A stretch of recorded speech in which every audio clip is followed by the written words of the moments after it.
Beneath the crowns and corsets, behind the velvet curtains of palaces, lived women who didn't whisper. They roared.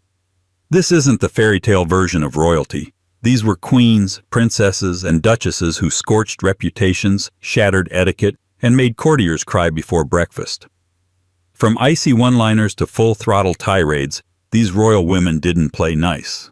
They played to win. And history, try as it might, couldn't silence them. These are the 25 most foul-mouthed, sharp-tongued, and gloriously rude women ever to wear a crown, or throw one. Welcome to the royal court you were never supposed to see.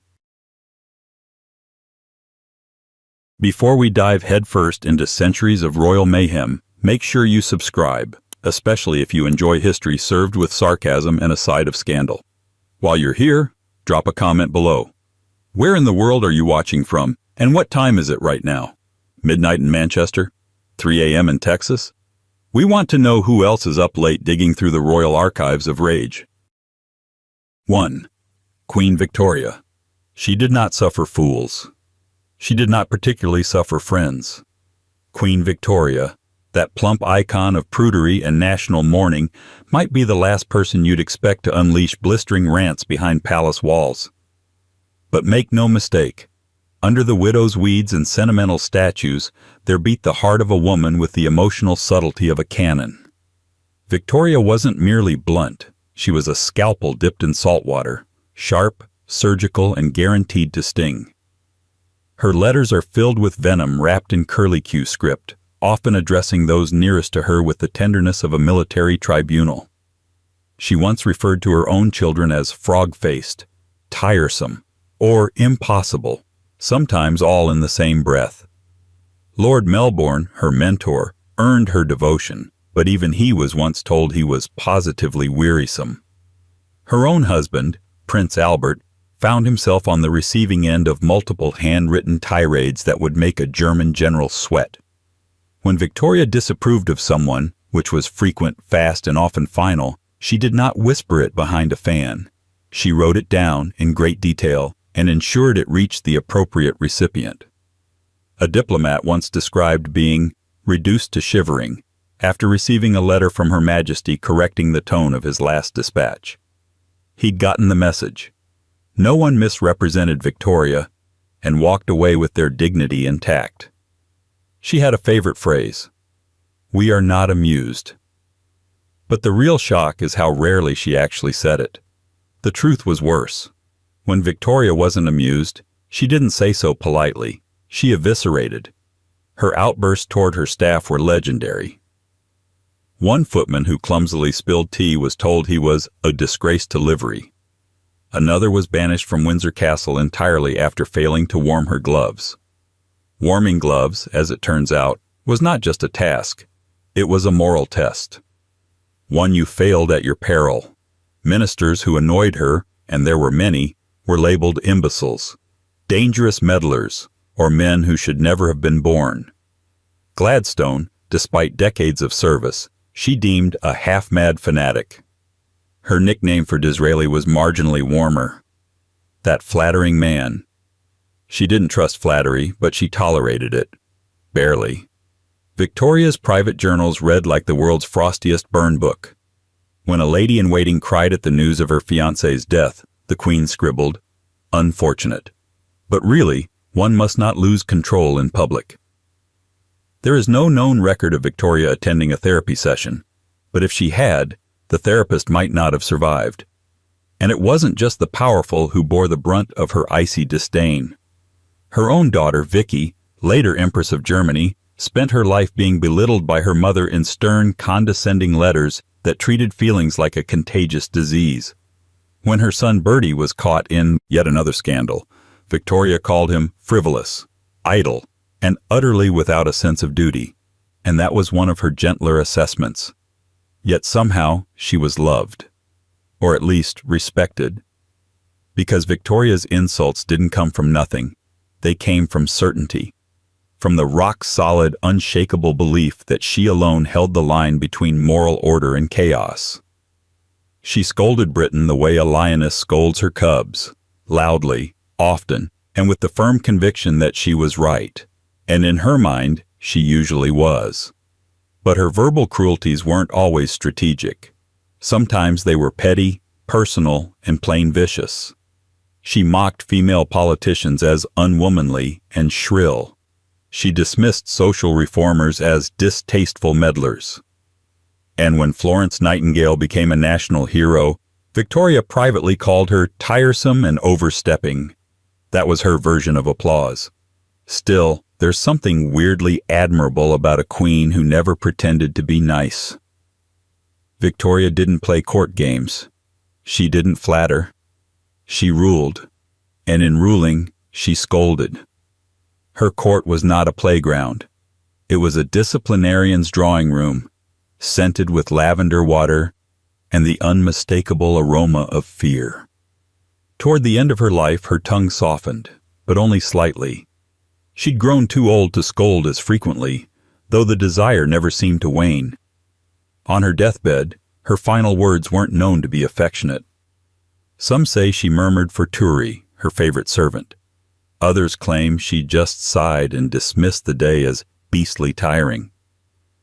And maybe that was the truest Victoriaism of all. Empires may crumble, loved ones may gather, but for God's sake, someone bring her warm gloves and a bit of silence. She left behind a continent trembling under her descendants, a dynasty of queens and empresses, and at least 3 generations of politicians still waking up in cold sweats from the memory of her gaze. And as Britain buried its longest reigning monarch at the time, one can only imagine the whispered relief from the staff corridors of Windsor. The Empress of Snubs had finally clocked out. But if Victoria was a storm in widow's weeds, the next woman was a hurricane in pearls and fire. Because when Queen Elizabeth I got angry, people didn't just flinch. They prayed. 2. Queen Elizabeth I. Elizabeth I did not simply speak. She detonated. Her words were weapons, barbed, polished, and launched with a theatrical precision that made seasoned diplomats reconsider their career choices. If Queen Victoria scolded like a strict matron, Elizabeth lashed like a divine thunderbolt, bright enough to illuminate your faults and hot enough to leave the court roasted for days. And the extraordinary part? She did it all with the composure of a woman threading a needle. Foreign ambassadors wrote home with trembling admiration. They came expecting a cautious monarch. They left having endured something closer to an intellectual mugging.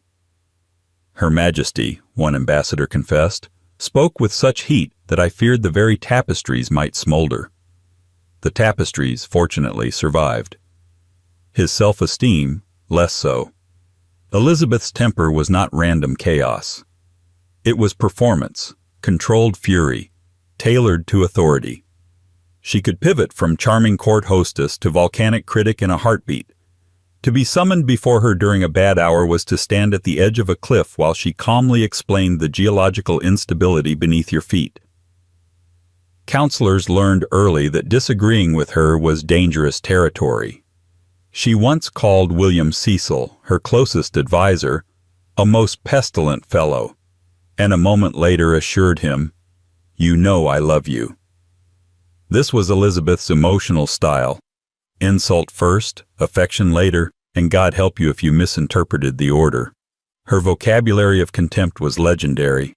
False knaves, malapert fools, drowsy-headed sluggards, all were standard-issue Elizabethan reprimands, deployed with force, style, and perfect enunciation. And though history tends to paint her as the Virgin Queen floating ethereally above worldly pettiness, the reality was that she could, and did, verbally body-slam anyone who tested her patience. Ladies-in-waiting often bore the brunt. They were expected to anticipate her moods, predict her needs, and occasionally survive her outrage. A misplaced jewel, a late dressing, or a clumsily delivered message could trigger a tirade. Elizabeth didn't necessarily hate them. She just had very little interest in pretending to be pleasant. Foreign queens suffered too. When Mary, Queen of Scots, pressed her for succession promises, Elizabeth's letters snapped with icy, elegant contempt. She wrote with the tone of a woman who could maintain diplomacy but refused to hide her irritation. Her sharpest barbs were dipped not in rage but in reason, which somehow made them sting worse. But perhaps the most spectacular eruptions came during discussions of marriage. Whenever Parliament urged her to wed, she delivered blistering speeches that turned the entire assembly into chastened schoolboys. One unforgettable address ended with her declaring she needed no master, followed by a glare so harrowing that the room apparently fell silent. Imagine being publicly scolded by a monarch who could dismantle your moral fiber in 3 sentences or fewer. Still, her anger wasn't always destructive. Strange as it sounds, Elizabeth's sharp tongue was a diplomatic tool, a pressure valve, and occasionally a shield. She used anger the way a conductor uses a baton, directing attention, setting tempo, reminding the orchestra who leads. Her scolding wasn't random cruelty, but a method of governance wrapped in theater. However, that didn't make it feel any better to the people standing in front of her. One courtier reported that when she caught him whispering during a council session, she stared him down and said, "If your tongue were as swift at duty as at gossip, England should prosper twice over." The man reportedly froze so completely the council worried he had fainted with his eyes open. Elizabeth's temper also veered into petty territory. She loved compliments but despised overstepping. She adored dancing but snapped if anyone suggested she might be too old for it. She enjoyed gifts but interrogated the giver if she suspected political strings. Age, vanity, and insecurity all lived beneath the crown, and they occasionally slipped out as fury. But the sharpness was part of her mystique. Court poets praised her brilliance. Ambassadors feared her storms. Scholars admired her mind. And yet all of them, at some point, were scorched by her words. She ruled not by sweetness, but by sheer rhetorical gravity. Nobody forgot a conversation with Elizabeth, not because it was pleasant, but because survival required full mental armor. And despite it all, people adored her. They adored the force, the fire, the refusal to shrink. Her temper might reduce a room to ashes, but her leadership built an era. Her insults, ironically, became part of her charm. To be scolded by Elizabeth was almost an honor, a sign that the Queen had bothered to notice you and decided you needed correction. But if Elizabeth's fury was a theatrical inferno, the next royal on our list carried her anger like a smoldering ember, hidden until the moment it singed everything around her. For when Queen Anne lost her patience, the explosion wasn't loud. It was personal. If you're enjoying the royal drama so far, don't forget to subscribe, because trust me, Queen Elizabeth Wuss is just the warm-up act. While you're at it, drop a comment. Where are you tuning in from, and what time is it on your end? Are you watching this in the dead of night like a proper history gremlin, or sneaking it in on your lunch break? We see you. 3. Queen Anne. Queen Anne did not radiate the theatrical fire of Elizabeth I, nor the frosty imperial disdain of Victoria. No, Anne's temper was a quieter storm, the kind that settles low and heavy over a city before anyone realizes the lightning is already inside the walls. Her rudeness wasn't flamboyant. It was domestic, intimate, the sort of cutting irritation that could sour a room faster than curdled milk, leaving courtiers looking at one another as if someone had tracked in mud. Anne lived in a body that betrayed her often. Illness, grief, and chronic pain shaped her world into a narrow corridor of tolerance. But that did not make her gentle. Quite the opposite. Frustration sharpened her like a whetstone, and the slightest inconvenience could turn her day, and her household, into a battlefield fought with sighs, snapped orders, and the royal equivalent of slamming a door. Her ladies-in-waiting, poor souls, endured the worst of it. They were expected to hover around her like solicitous moths, anticipating needs that Anne herself didn't always recognize until they were unmet, at which point the Queen would erupt in a curt, scalding dismissal. A misplaced shawl? A button pulled too tight? A suggestion offered too eagerly? Any of these could earn a glare so withering it felt like the face of God had turned away from you personally. Anne could silence an entire room simply by frowning in disappointment. She didn't shout often, but when she did, It carried the weight of 12 unspoken arguments that she'd been saving for future use. Chronic gout made her short-tempered, and courtiers learned to identify a gout day by the way she gripped her chair arms, white-knuckled, tight-lipped, capable of barking at anyone who dared comment on the weather, the lighting, or the unfortunate state of her stockings. If Queen Victoria weaponized letters and Elizabeth weaponized rhetoric, Queen Anne weaponized tone. A single "indeed" from her could mean, "You've failed me? You're dismissed. How dare you?" Or, "Why are you still standing here breathing my air?" Her ability to compress layered contempt into one syllable was practically alchemical. And then there was her relationship with Sarah Churchill, political operator, confidant, emotional fire starter. Their friendship, rivalry, and eventual blow-up was an opera of whispered insults, slammed carriage doors, and resentful letters. Sarah was famously blunt. Anne could be stubborn to the point of paralysis. Together, they produced some of history's most spectacularly tense arguments, conducted through folded arms, clipped phrases, and polite phrases, delivered like arrows. One infamous moment. Sarah once suggested Anne spend less time with her new favorite, Abigail Masham. Anne's response was so stiff, so cold, so laced with barely contained outrage, that Sarah later admitted she momentarily thought the Queen might have her removed from the room by force. Instead, Anne simply turned away and refused to acknowledge her for the rest of the day, a punishment worse than shouting, because it invited everyone present to watch Sarah disintegrate under the weight of royal silence.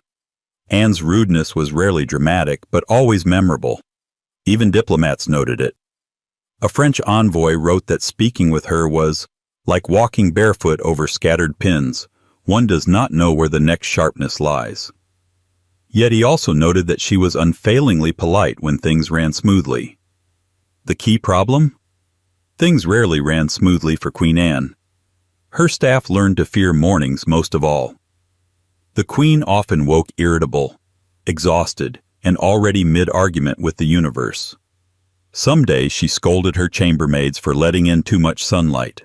Other days she scolded them for not letting in enough. The correct amount of light was a mystical figure known only to Anne and revealed exclusively in hindsight. Even her famous appetite, a source of whispered court gossip, fed into her sharp tongue. Meals that arrived late, cold, or with one too many capers were greeted with curt reproach. Cooks trembled. Stewards prayed. And heaven help the server who dropped so much as a spoon.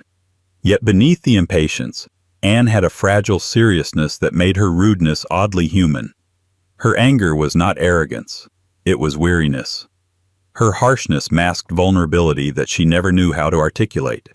She was a queen who desperately wanted peace and instead was handed pain, politics, and a nation that expected more of her than she could ever comfortably give. Still, her temper carved deep marks into her legacy. Courtiers remembered her terse remarks. Servants remembered her sighs of exasperation. Ministers remembered how her voice tightened when they pushed her too far. And anyone who ever tried to maneuver her into a decision she didn't like remembered the glacial, immovable silence that could freeze a conversation and a career mid-sentence. But as formidable as Anne's quiet fury could be, the next royal wielded her temper like a torch swung through a warehouse full of gunpowder. Because Queen Mary I, unlike Anne, didn't simmer. She ignited. 4. Queen Mary I, Bloody Mary.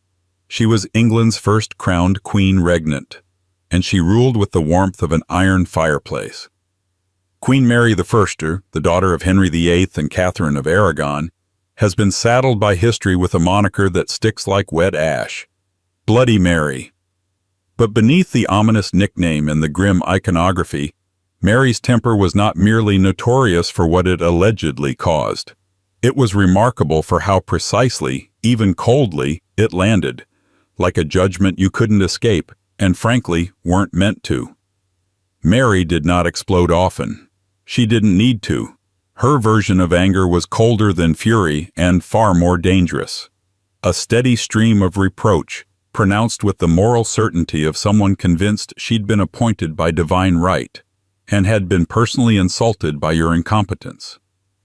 Contemporaries who stood too close to her displeasure often described it with a sort of hushed dread. She didn't scream, she didn't throw things, but her voice could turn suddenly flat, her eyes narrowing, her shoulders stiffening just so. Then the verdict would fall, calm, cutting, and absolutely final. Courtiers quickly learned to fear that silence, the kind that stretches out like a blade being drawn slowly from its sheath. The nobles and counselors who served under Mary faced a monarch whose personal disappointments were rarely kept private. If a minister failed her, she said so directly. If a lady-in-waiting arrived late or sloppily dressed, the rebuke could be heard echoing down the corridor. One foreign ambassador described a breakfast where Mary dressed down her household in full view of the guests, correcting table manners, late arrivals, and an allegedly indecent amount of smiling. Behind closed doors, it was worse. Letters from her reign mention episodes where she berated servants in front of others for missteps so minor they barely qualified as events. But Mary viewed such failures not as practical errors, but as moral ones. And a moral failure to her was not a learning opportunity. It was a defect. To disappoint Mary Tudor was to be judged unworthy of the task, and often unworthy of the Queen herself. Her scoldings were often made sharper by her unrelenting religious conviction. Mary viewed her rule not just as political, but spiritual. As such, opposition didn't just make her frustrated, it made her righteously indignant. Her verbal lashings frequently borrowed from sermons. To disobey her was to err against not just the crown, but the church. That kind of anger doesn't come with volume, it comes with gravity. Even her closest advisors felt the sting.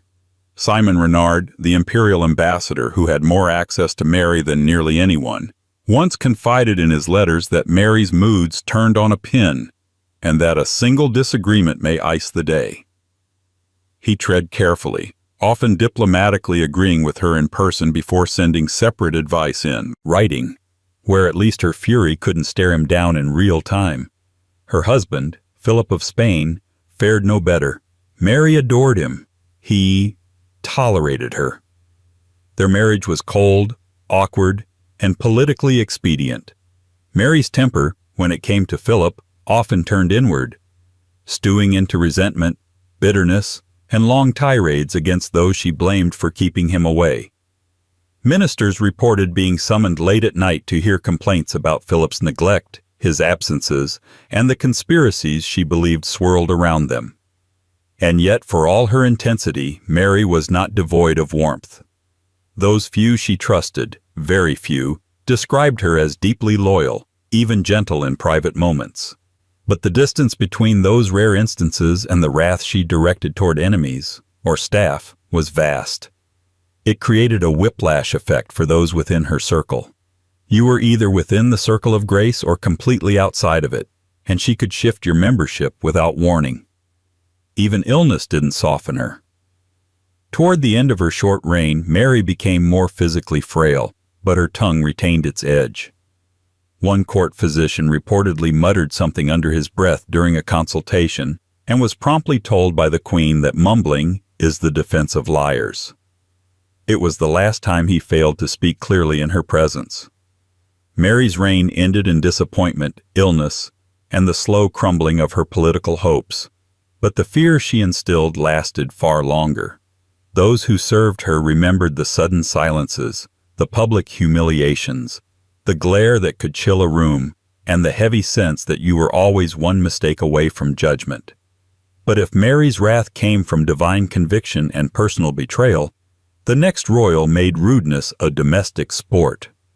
Because Margaret Beaufort, matriarch of the Tudors, didn't need a throne to make you feel insignificant. She just needed a hallway, a stair, and a few choice words that would ruin your entire afternoon. 5. Margaret Beaufort. If ever there were a woman who could control a dynasty with one raised eyebrow and a disapproving murmur, it was Margaret Beaufort. She didn't shout, she didn't storm, she didn't need to. Her words were fewer, quieter, and always sharpened to a point. Imagine a Tudor grandmother with the emotional temperature of a cathedral in winter and the authority of a tax audit. That was Margaret. Mother of Henry VII, grandmother to Henry VIII, and architect of the entire Tudor rise to power, Margaret Beaufort existed at the core of England's bloodiest political pivot. But don't let the rosary beads and pious reputation fool you. Behind the layers of religious devotion and maternal dignity was a woman who, by most accounts, could reduce a nobleman to silence with a single sentence, and regularly did. She didn't tolerate rudeness from others, of course, but she had a curious way of redefining her own cutting remarks as clarity. By the time she reached middle age, Margaret had mastered the art of weaponized propriety. Courtiers and family members alike reported that she could deliver a reprimand so politely phrased, it took you several hours to realize you'd just been publicly scolded in front of a tapestry. But her worst target, as history has quietly whispered, may have been her daughter-in-law, Elizabeth of York. By all appearances, their relationship was civil. Behind the scenes, a daily chess match between a tired queen and a mother-in-law who never quite accepted that someone else was allowed to parent the royal children. Margaret treated the new queen less like an equal and more like an incompetent nanny whose supervision needed correction. Reports from court suggest Margaret involved herself in nearly every domestic and ceremonial decision. From the swaddling of baby Arthur to the composition of royal menus, she had an opinion, and, worse, a system.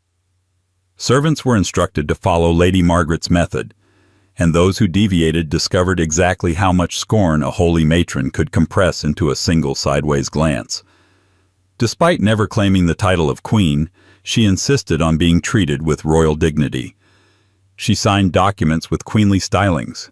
She demanded ceremonial precedence over almost everyone at court, up to and including the actual queen. Protocols had to be rewritten to accommodate her hybrid status. Not quite monarch, but absolutely not a mere noblewoman, and woe betide the person who addressed her incorrectly. One hapless court official once failed to call her My Lady the King's mother, and was met with a chilly silence that stretched into several long, awkward minutes before she finally said, "I see I am to be corrected by men with short memories." That was the style. She didn't insult people outright. She reminded them, with a sweet and terrifying smile, of what they had forgotten, and what they owed her. Margaret also maintained a household of near-military discipline.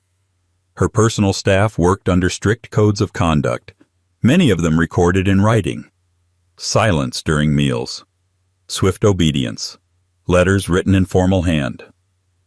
One clerk who wrote to her in a too familiar tone was reassigned to a different estate before his ink had dried. To work for Margaret Beaufort was to enter a lifelong etiquette exam with daily grading. And yet, despite the heavy-handed management, she was respected, sometimes even admired, because beneath the iron discipline was genuine competence. She organized estates with breathtaking efficiency. She funded educational institutions. She handled political negotiations with absolute precision. People obeyed her not just out of fear, but because, inconveniently, she was often right. Her rudeness stung, yes, but it usually came attached to the cold slap of accuracy. What made Margaret's sharp tongue so potent wasn't just its delivery, it was the moral weight behind it. She believed in what she said. She believed in her role. She believed in the rightness of the Tudor cause, and that belief made her unbearable to defy. Her contempt wasn't emotional. It was structured, calculated, judicial, and while many of her descendants would inherit her ambition, few would master the elegant cruelty of her disapproval. Her words didn't echo. They stuck, like burrs on a velvet cloak, like judgment dressed in velvet. But if Margaret Beaufort was the queen mother of formalized frost, the next royal threw away the script altogether. Empress Matilda, also known as Maud, didn't care for etiquette, optics, or tact. She believed she was right, and God help the noble who tried to tell her otherwise. 6. Empress Matilda. Maud. History remembers her as a would-be queen, a Civil War instigator, and the mother of the Plantagenet line. But before all that, before the sieges, the failed coronation, the endless war against Stephen, Empress Matilda was known for something far more immediate: her temper. Chroniclers didn't mince words. They called her imperious, arrogant, and unbearable in her pride. And for once, the medieval writers might have actually undersold it. Matilda didn't just expect to be obeyed, she demanded it. Loudly, publicly, often. And with such scathing authority that even her allies sometimes had to take a breath and reconsider their loyalties. Her tongue was as sharp as her claim to the throne, and just as inflexible. When she entered a hall, the temperature dropped. When she opened her mouth, it plummeted further. She was born to rule, or at least she was born certain of it. The daughter of Henry I, raised in imperial courts across Europe, Matilda had been Empress of the Holy Roman Empire before returning to England. That alone gave her a pedigree unmatched by any rival. But the court she returned to wasn't interested in pedigrees, it was interested in power. And Matilda, unfortunately for everyone, brought both. What made her rudeness legendary wasn't just the volume or vocabulary, it was the precision. She didn't lash out without aim. She identified a weakness in her opponent, usually some insecurity about their status, their lineage, or their military competence, and then casually dismantled it in public, with the tone of a woman explaining the weather. One noble who tried to delay her progress through his lands was told he had the courage of a fox and the wit of a cowherd. She said it at dinner, with his wife present, while accepting his wine. Even her allies were not safe. When her most loyal supporter, Robert of Gloucester, questioned one of her siege strategies, she interrupted him mid-sentence and said, "The empire was not won by such hesitation." The empire in question, of course, had not actually been won at all, but Matilda's grip on reality was occasionally secondary to her sense of theatrical timing. It wasn't all insults and icy silences, though. Sometimes it was cold efficiency. When she took the city of London during her brief moment of near victory in 1141, she entered the capital not as a diplomat, but as a monarch already crowned in her own mind. She refused to court the city's leaders, refused to flatter, and reportedly demanded taxes with such brusque authority that the citizens began plotting her expulsion almost immediately. One observer wrote that she treated all with a contempt most unseemly for a lady, a very medieval way of saying she was spectacularly rude to every man who thought he deserved her charm. And then there was the famous coronation that wasn't. Having captured King Stephen and cleared the way for her crowning, Matilda managed to alienate nearly every noble in the room with her cold demeanor and impossible demands. According to one chronicler, the moment she opened her mouth to speak to the assembled lords, the air in the room became heavy with resentment. Within days, the coronation collapsed under the weight of her own disdain. Still, Matilda never doubted herself. Her sharpness wasn't performative, it was her worldview. She genuinely believed that being right and being born to rule was reason enough to be obeyed. And if the men around her didn't like it, well, that was their weakness. She didn't lower herself to make others comfortable. She didn't soften. She didn't charm. She commanded. And yet, for all her brilliance and brutal clarity, Matilda's story is defined by near misses. A throne just out of reach, a coronation that vanished, a war that ground on longer than her patience. The fire she brought to every encounter, every council, every letter, every clash, left its mark on history, but not the crown. Still, her legacy endured, not in gentle memory, but in her son, Henry II, who inherited not only the throne she never got, but a trace of her volcanic arrogance. And yet, Matilda's fury was not born of ambition alone. It was born of a world that told her to wait, to yield, to smile. And she refused. But while Matilda burned her way through diplomacy, the next royal chose her battles differently. Queen Isabella of France didn't need to raise her voice. She could silence a room with nothing more than a sneer and destroy reputations before the second course was served. 7. Queen Isabella of France.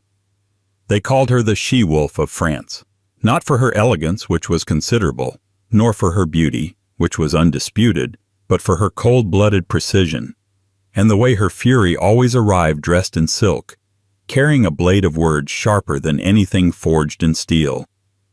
Queen Isabella of France didn't scream, and she rarely made a scene. She didn't have to. Her rudeness came with court polish, ceremonial formality, and a ruthless clarity that made even her allies speak in hushed tones when she passed by. Born a French princess, married into the chaos of Edward II's England, Isabella arrived at the English court armed with royal blood, cultivated spite, and a growing list of grievances. Her new husband had little interest in her, emotionally, politically, or otherwise. Instead, Edward lavished his attention on his male favorites, granting them titles, wealth, and court access that should have been Isabella's. She did not take this lightly. Diplomatic letters from the time report that Isabella spoke with contempt thinly veiled, especially toward the king's companions. She was known to interrupt conversations with abrupt questions designed to shame her target, or to suddenly excuse herself mid-sentence as if the person speaking wasn't worth finishing a conversation with. Her courtiers called it the French frost. Her enemies called it something worse. One of her more infamous habits was correcting nobles in public, names, titles, protocol, even pronunciation.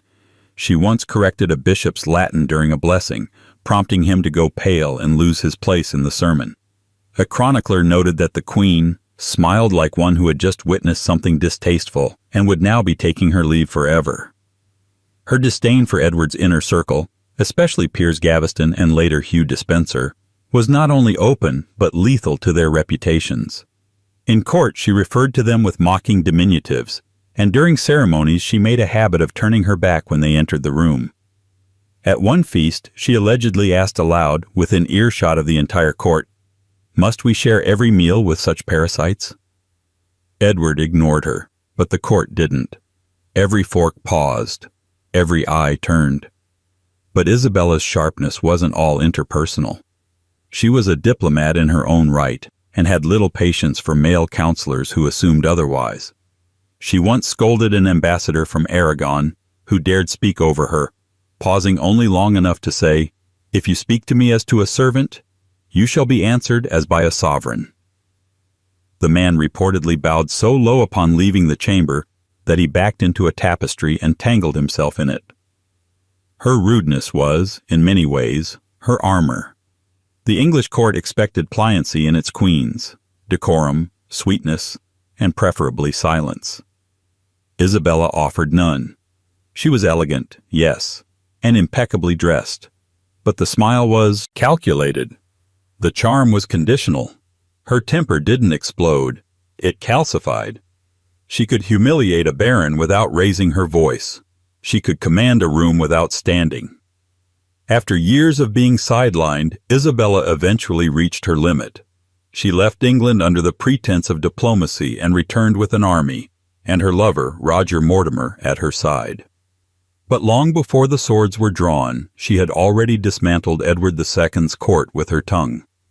Her return was a coup in every sense, but it wasn't sudden. It had been building for years in the way she looked at people, in the words she chose not to say, and in the devastating silence that followed those she did. Even after Edward was removed from the throne, Isabella didn't soften. As Queen Mother to Edward III, she maintained a powerful presence at court, often weighing in on decisions and occasionally silencing young nobles with a glance. One courtier described her as a woman whose approval came colder than her wrath. In Isabella's world, praise was rare and patience was conditional. Misstep once, and you would find yourself locked out, not by royal decree, but by the absence of her acknowledgement. And in a court that revolved around proximity to power, that kind of exile was worse than open punishment. Yet, for all her calculated contempt, Isabella was admired for her intelligence and feared for her resolve. Her rudeness wasn't insecurity, it was strategy. A life built on being overlooked by her husband had trained her to never, ever be overlooked again. But while Isabella's anger was delivered like poison in a goblet of wine, the next royal brought a subtler flavor of frustration. Anne of Cleves, fourth wife of Henry VIII, may not have started out with a sharp tongue, but give her a bad marriage, a strange land, and enough Tudor politics, and even she couldn't keep her irritation entirely under wraps. 8. Anne of Cleves. In the long, blood-stained scroll of Henry VIII's wives, Anne of Cleves often appears as a footnote, a diplomatic pawn, a brief marriage, a quick annulment. She's remembered, when remembered at all, as the one who got away with her head still attached. But beneath the historical shrug is a far more interesting figure. A foreign princess, dropped into a venomous Tudor court, surrounded by spies, rivals, and the most temperamental monarch in Europe. And eventually, inevitably, Anne of Cleves got tired of pretending to smile. When she arrived in England in 1539, Anne was already at a disadvantage. She spoke almost no English. She didn't know the customs. She didn't understand the stiff theater of Henry's court. Worse still, she didn't look the way he wanted her to look. The famously unflattering phrase, "I like her not," was Henry's first public review. It set the tone. The marriage lasted 6 months. But the irritation Anne developed toward English manners and the people enforcing them lasted considerably longer. While early reports describe her as gentle, even shy, letters from her own household suggest a growing frustration that hardened into sarcasm. The longer she lived in England, the more she began to critique it. Quietly at first, then less quietly. According to several attendants, Anne frequently complained, sometimes in German, sometimes in slow, annoyed English, about the stiffness of court rituals, the prissiness of English fashion, and the food, which she reportedly described as a tragedy served warm. When a lady-in-waiting tried to correct her table manners during a feast, Anne is said to have replied, "In Cleves we do not insult our guests between courses." The room went silent. The message was clear. After the annulment, she was awarded a generous settlement, several estates, and a title, the King's Sister. This was meant to be an honor. Anne took it as a half-hearted consolation prize. In private, she referred to it as a crown made of paper. She didn't seek confrontation, but neither did she make much effort to hide her boredom, her disappointment, or her evolving disdain for the courtiers assigned to cheer her. Visitors to her household described her demeanor as pleasant but guarded, and noted that she had developed a habit of sighing theatrically when anyone mentioned the royal court. Her steward once remarked that she had taken to mocking the endless rituals of English noblewomen, mimicking their delicate hand gestures and fake laughter for the amusement of her inner circle. One guest reportedly found this performance so accurate and so brutal that he declined to return a second time. Anne's private complaints were not scandalous, but they were pointed. She disliked the coldness of English rooms, the emptiness of English conversation, and the fact that so many people in the king's orbit insisted on pretending. She preferred hunting to embroidery. She preferred directness to flattery. And while she rarely raised her voice, when she did, it was in sudden, explosive frustration, often about the dullness of court life or the endless games of etiquette. According to one servant, Anne once snapped during a formal dinner and asked, "How long must I nod and smile before I'm allowed to say what I think?" She didn't curse often, but she was known to mutter in German, fast, biting phrases that translators politely left out of the official records. Yet despite all this, Anne adapted, not by becoming what England expected, but by outlasting everyone who did. She outlived Henry, outlived 2 more queens, maintained her estates, kept her dignity, and behind the scenes she maintained a steady, simmering exasperation with the country that had both rejected and rewarded her. Anne of Cleves may not have been England's most volcanic royal, but she was a slow burn, a foreign ember that never quite went out. And for those who worked too closely with her or dared to correct her, She had a particular expression, a half smile, a narrowed glance, and the unmistakable sense that she was mentally composing a letter home, one in which your name was not spoken kindly. But if Anne learned to cloak her irritation in quiet wit, the next royal was far less subtle. Mary, Queen of Scots, didn't believe in hiding her anger behind courtesy. When she was wronged, or even mildly displeased, she let it be known with fire, tears, and a sharp tongue that could stun a room into silence. 9. Mary, Queen of Scots. Mary. Stuart was many things: a queen at 6 days old, a widow at 18, and a political fugitive before she was 30. But beneath the layers of legend, romanticism, and doomed dynastic ambition, Mary, Queen of Scots, was also, by many accounts, unapologetically sharp-tongued, easily offended, and unafraid to let someone know when they had tried her patience. Her reputation as charming and poetic often overshadows the more human truth. Mary could be blisteringly impatient. Her anger wasn't the slow-burn, closed-door kind. It flared quickly, in public, sometimes in multiple languages. She had been raised in the French court after all, trained in diplomacy, yes, but also in the art of the perfectly timed verbal slap. And when she returned to rule Scotland, she brought that European Polish with her, along with a growing intolerance for Scottish nobles, who didn't match her sense of refinement. Her courtiers quickly learned that Mary's court was not a place for casual incompetence. A minor misstep, a late arrival, a poorly phrased remark, an outfit deemed ill-considered, could trigger a scathing comment delivered with the musical cadence of a woman who had studied both theology and how to make a grown man regret his life choices in under 10 seconds. She had a particular habit of pausing just before speaking, as if she were generously allowing the other person one last chance to correct themselves. They rarely did. And then the words would come, measured, eloquent, and edged with such contempt that even her most loyal allies sometimes found themselves retreating into silence. Mary didn't need to curse to be brutal. Her language, especially in letters, was courtly, but it often carried the sting of disappointment laced with judgment. To one disobedient noble she wrote, "Your advice is as ill-timed as it is unwanted, and I suggest your energies be better spent in service, not suggestion." Translated, stay in your lane, and do it quietly. Her rage at betrayal was legendary. When her half-brother, the Earl of Moray, conspired against her, she didn't send assassins. She sent letters, long, eloquent, scalding letters that read like legal indictments written by a disappointed older sister with a memory like a steel trap. Nobles who crossed her didn't just face punishment. They faced the full rhetorical force of a monarch who could recite Latin, quote scripture, and still make it feel personal. But it wasn't just politics. Even in more domestic matters, Mary had little tolerance for nonsense. One lady-in-waiting recorded that Mary once dismissed her entire dressing staff for failing to properly arrange her gown's train before a ceremony.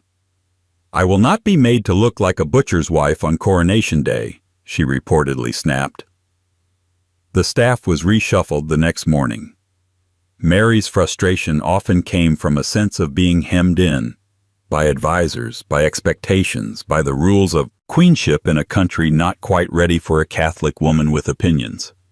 She was warm, yes, even affectionate. But when crossed, her warmth vanished like fog in sunlight. She didn't erupt in violence. She didn't humiliate for sport. But she let people know where they stood, and more importantly, where they no longer stood. Even in captivity, when she was held in England under Elizabeth I's watchful eye, Mary's letters retained their fire. Diplomats described her correspondence as spirited and unyielding, her tone regal yet impatient with delay. She refused to be forgotten, and even more so, refused to be dismissed. Mary may not have ruled long or ruled easily, but she ruled with feeling. And those feelings weren't always diplomatic. They were human, fierce, and at times deeply unfiltered. But if Mary's sharp tongue was born of heartbreak and political exile, the next royal on our list wielded hers with open glee. Because Queen Caroline of Brunswick didn't just insult people, she entertained herself doing it. Loudly, publicly, and with a vocabulary that scandalized even Georgian society. 10. Queen Caroline of Brunswick. To say that Queen Caroline of Brunswick was difficult is like saying the ocean is damp. She wasn't just a problem for the royal family. She was a full-time catastrophe wrapped in a bonnet, armed with insults, and apparently unaware that there were limits to what one could say in polite society. Or rather, she knew the limits. She simply trampled over them with the enthusiasm of someone who found restraint to be both boring and beneath her. Married to George IV in what can only be described as the most mutual of loathings, Caroline entered the British monarchy as an outsider and immediately began expressing how unimpressed she was with everything inside it. From the decor to the staff to the king himself, there was very little she liked, and she made sure everyone knew it. Loudly, she swore like a sailor, not behind closed doors, not in private letters, in drawing rooms, in gardens, during state functions.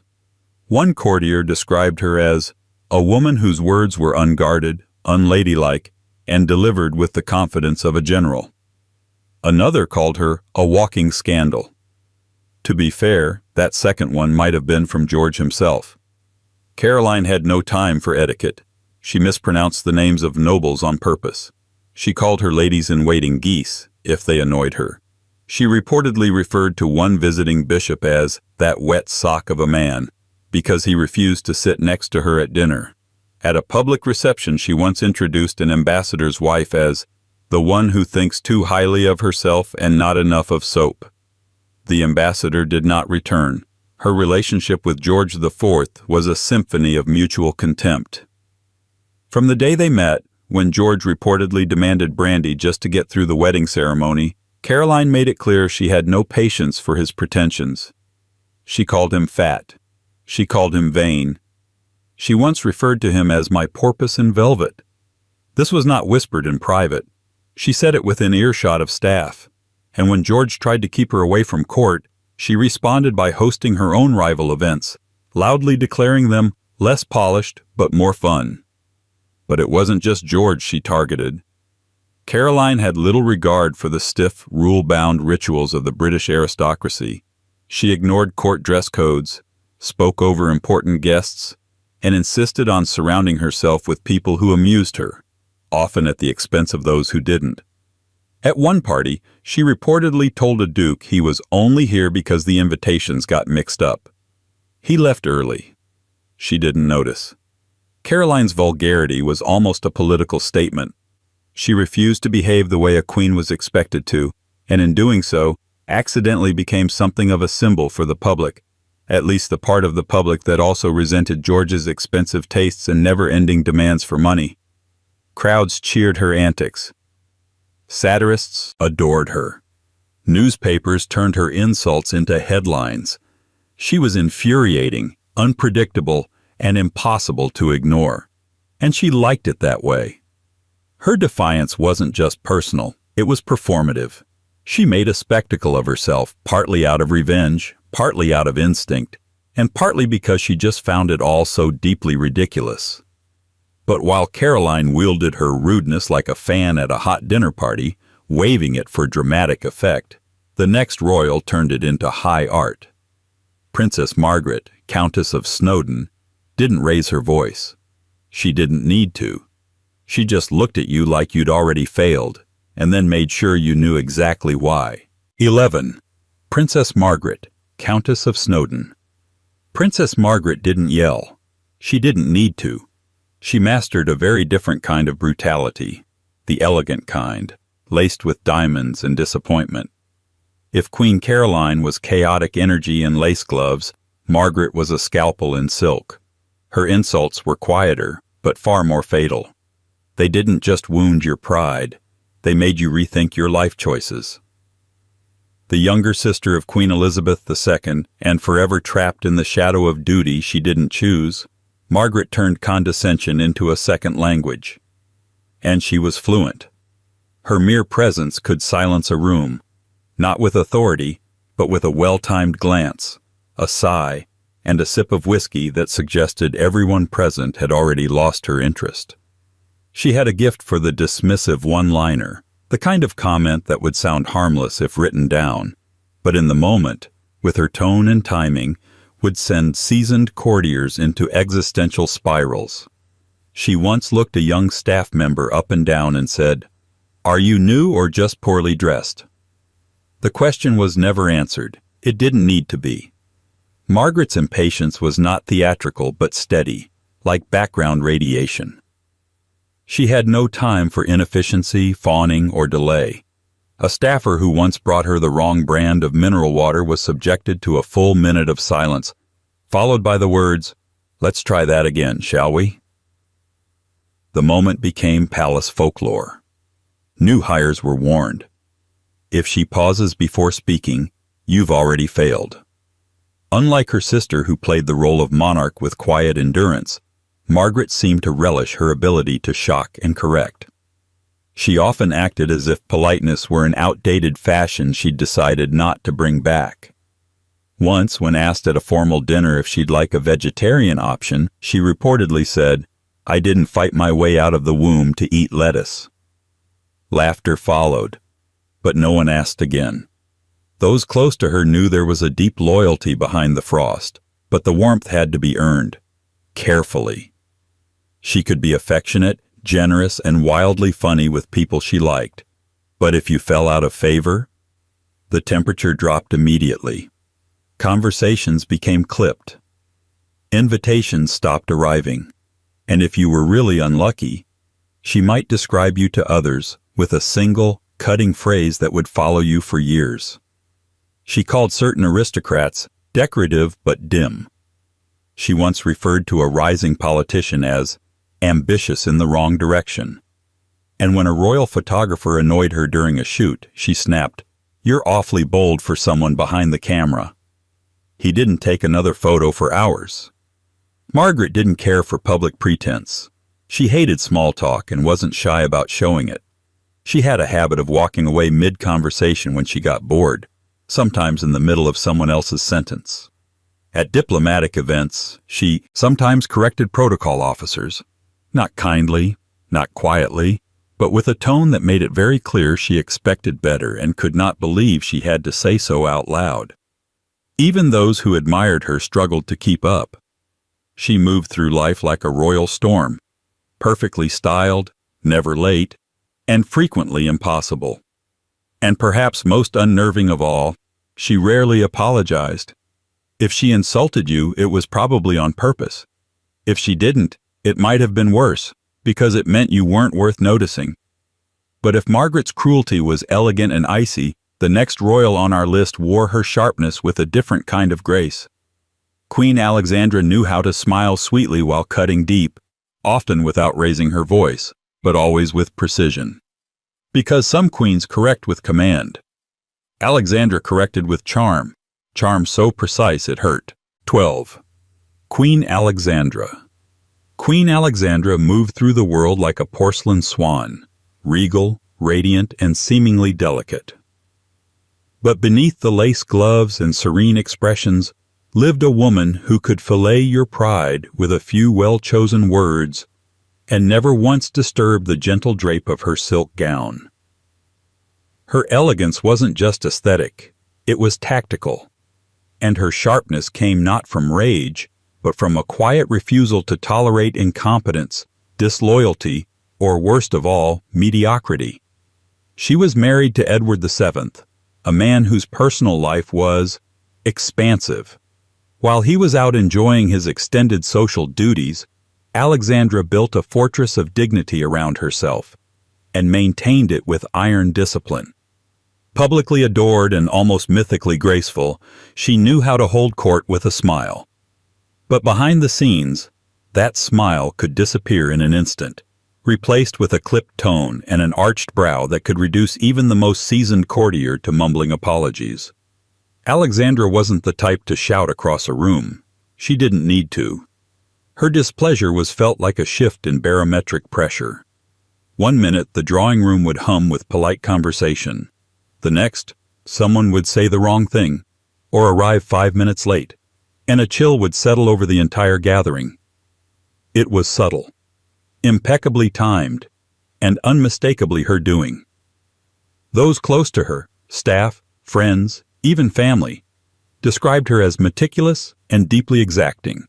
Not loud, not cruel, but pointed. Her corrections were often delivered in private, but they were rarely gentle. She was known to summon ladies-in-waiting not to scold them, but to explain, in devastating detail, what they had failed to notice. The tone was never raised, the critique was never repeated. Once was enough.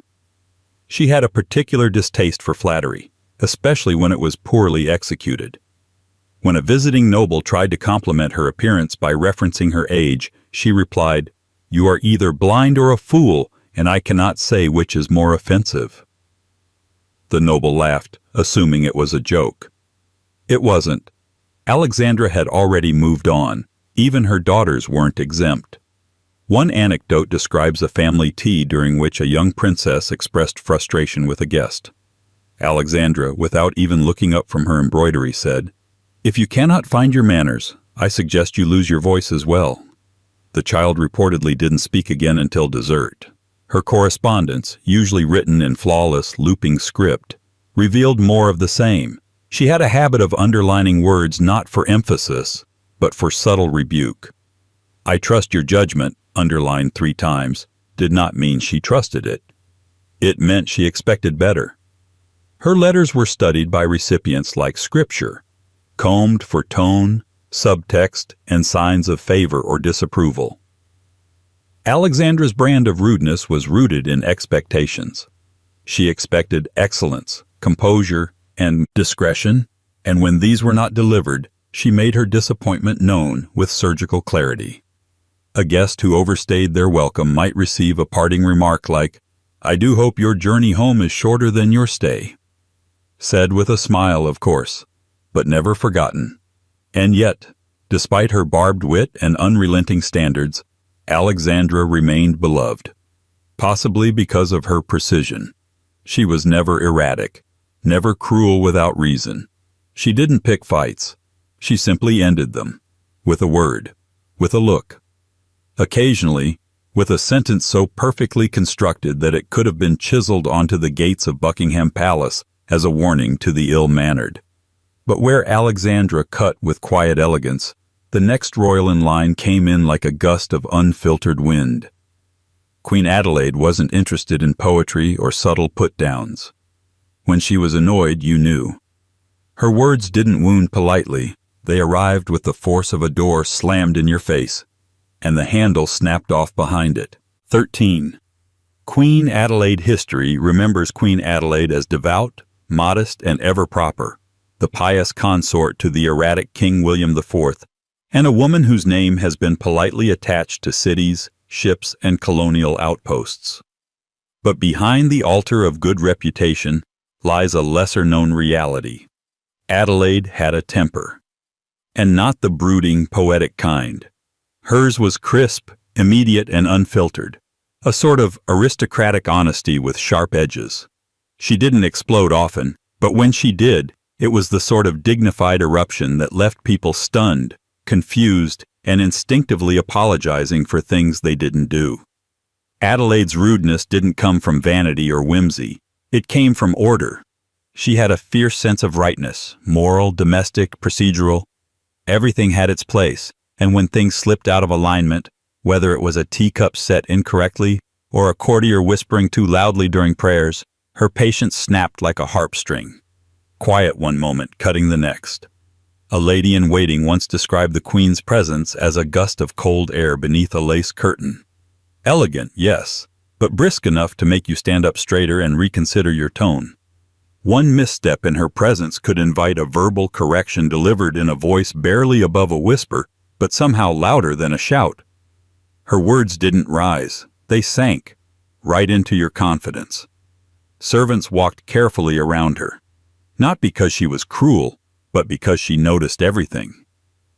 One footman, new to the household, made the mistake of placing a breakfast tray 2 inches off-center. Adelaide did not shout.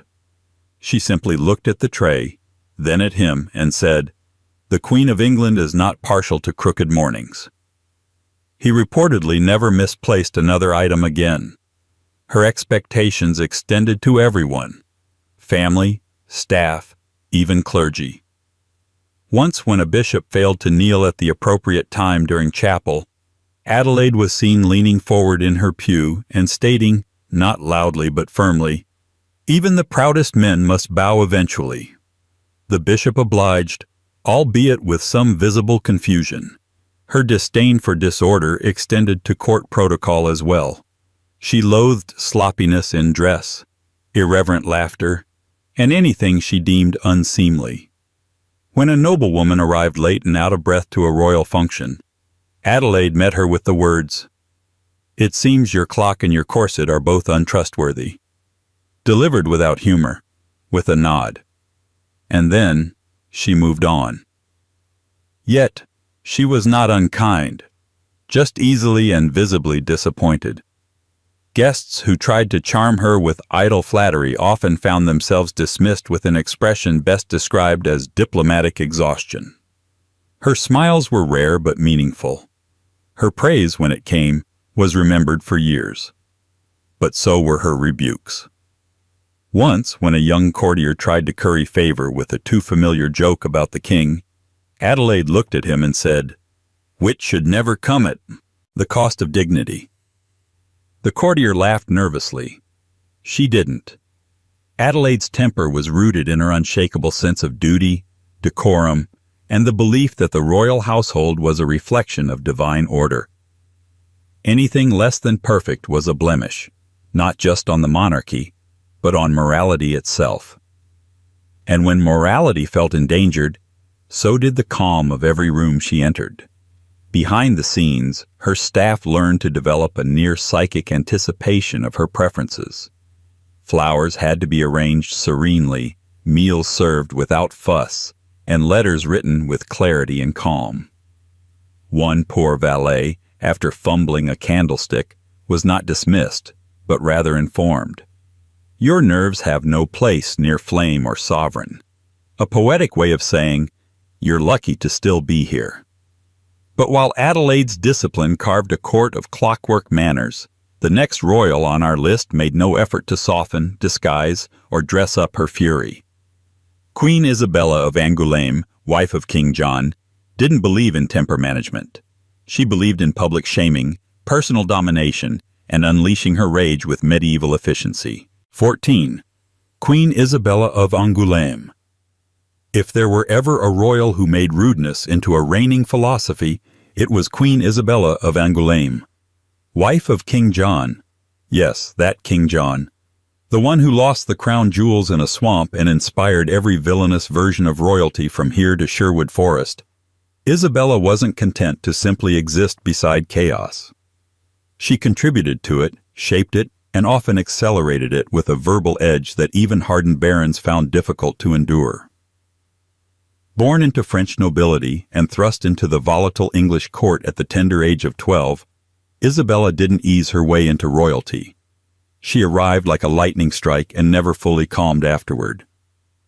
While John was busy alienating his nobles and picking fights with the church, Isabella was behind the scenes, raging at court ladies, humiliating rivals, and establishing herself as the queen you did not cross, unless you had a very good reason, and preferably a written will.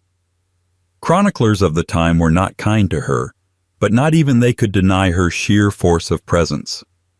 One described her as having the temper of fire and the tongue of judgment. That's medieval shorthand for, she didn't care who you were, she would say what she thought of you, loudly, clearly, and often with witnesses. It was said she could silence a room just by entering it, not out of reverence but apprehension. Court attendants developed the uncanny ability to sense when Isabella was displeased, usually by the way she entered a hall, fast, heavy-footed, with her gloves still on. That was the signal. The day had taken a turn. Prepare for casualties. Isabella didn't confine her wrath to whispered snubs or passive aggression. She shamed nobles publicly, in front of guests, servants, foreign dignitaries. If someone brought her the wrong wine, she would loudly ask whether they were attempting to poison her. If a lady-in-waiting misstepped in court etiquette, Isabella would correct her on the spot with a tone that could strip paint off cathedral walls. Her relationship with the English nobility was famously hostile. Many of the barons viewed her as foreign, willful, and unmanageable, which, to be fair, she absolutely was. But it wasn't just xenophobia. Isabella treated the barons with visible disdain, referring to some of them as mud-born lords, and occasionally refusing to address them by name. She preferred title and tone, usually the cold, flat kind reserved for servants or misbehaving animals. One chronicler suggested that Isabella once held a banquet specifically to outshine the wife of a particularly influential baron, and when the woman arrived in what she thought was an extravagant gown, Isabella was already seated, wearing 2 gowns layered in gold thread, and reportedly announced, "Some of us do not need to shout to be seen, but here we are." The other woman left early. The court remembered the moment for years. Even after King John's death, Isabella didn't mellow. As the Queen Dowager, she returned to France and immediately plunged herself into political feuds, territorial disputes, and at least 2 full-blown rebellions. She ran her household with such severity that multiple attendants fled, citing a climate of unrest. One French noble, after a single conversation with her, reportedly said, "She is the only woman I have met who uses words like arrows and expects you to bleed with dignity." Isabella's legacy, like her life, is a tangle of ambition, pride, and high-octane hostility. She wasn't loved exactly, she wasn't trusted, but she was respected. In that uneasy, reluctant way, one respects a thunderstorm that never seems to pass. But where Isabella delivered insults like a mounted charge, quick, loud, and full of impact, the next name on our list weaponized scandal itself. Lady Caroline Lamb wasn't a queen, but she didn't need a crown to cause chaos. All she needed was a ballroom, a sharp tongue, and an audience unlucky enough to be within earshot. 15. Lady Caroline Lamb. Technically, she wasn't royalty, but try telling her that.